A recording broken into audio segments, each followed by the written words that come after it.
Hi, this is Amir from dLabel, and in this video we're going to learn about groups. As the name suggests, you can put several items in one group using this feature. You can create a group here. Choose a name for it. I'm going to group a moving bicycle, so I'll name it moving bicycle. You can choose an icon and a color.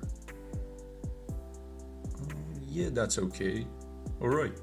Now, I want both my items to be in my group, so I'll check both of them.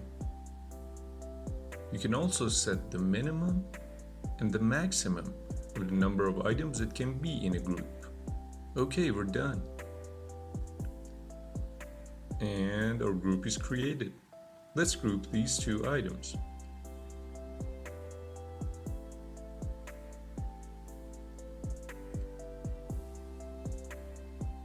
Now, if I select the group, as you can see, both these items are highlighted, which means both of them are grouped.